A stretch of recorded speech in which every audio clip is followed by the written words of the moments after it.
Hi, I'm Stephanie Aitken, and I help professional women going through leadership transitions. Both those who have advanced into leadership roles but are feeling shaky, and those who see the opportunity but are resisting it for some reason.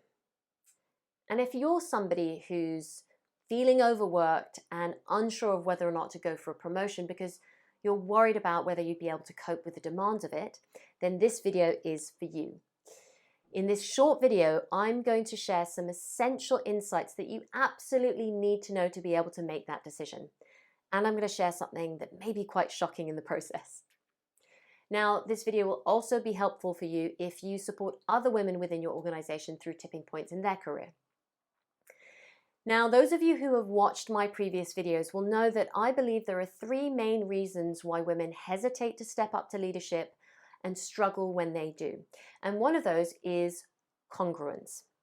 The fear that stepping up will cost me too much. Work will totally overshadow my life, balance will go out the window, and my family, health, and social life will suffer as a result.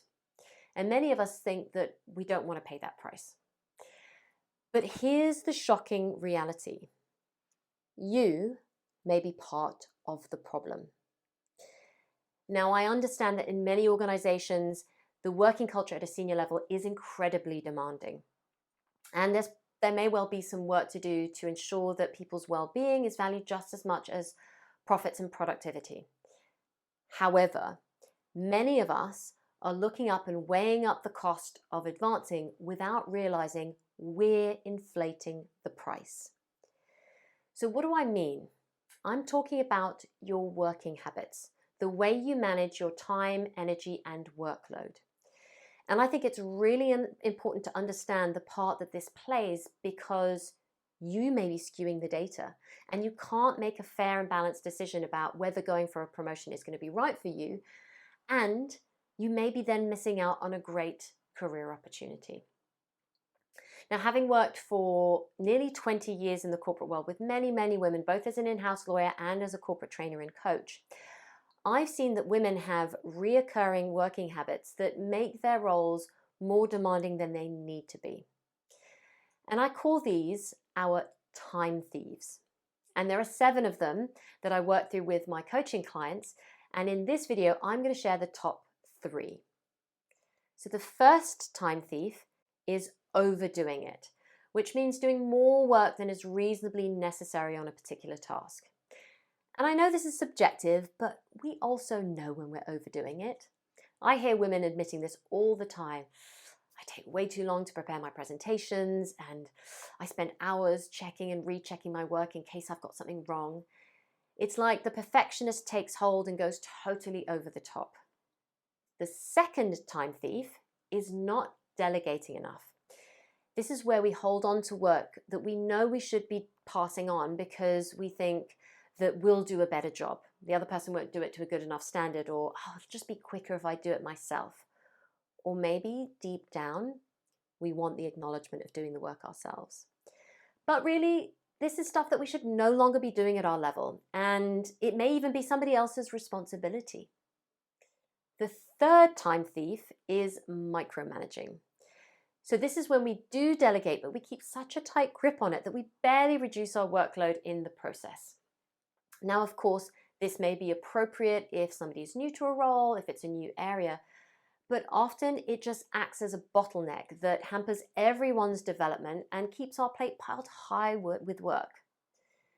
Now, we may try and rationalize these working habits as being necessary to make sure that we do work to a good enough standard, but in the long run, it's a false economy. We end up doing more work than we need to, we're not as strategic as we should be, and we're totally exhausted.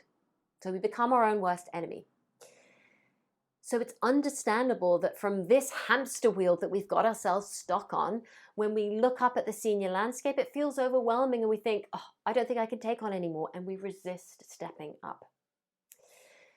Now, if you recognize any of these in yourself, or possibly others, then what you need to do is really address these time thieves and replace them with other working habits that create more spaciousness and balance.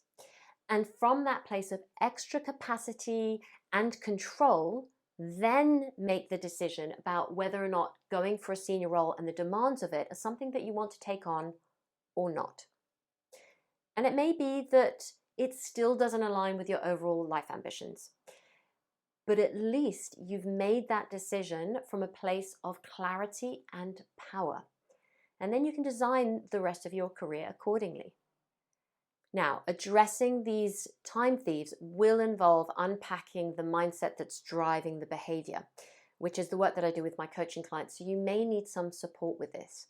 But know that I'm going to continue to share plenty of practical tips like this in future videos. So make sure that you follow me, connect with me, subscribe to my channel, depending on which platform you're watching this video on. But as always, I'd love to hear your perspective. Type that in the comments below. Tag somebody who you believe would benefit from hearing this message. Share it with your connections. You know, I truly believe that if we're going to create a shift, we have a much better chance of doing so collectively. So together, let's unleash the next wave of female business leader.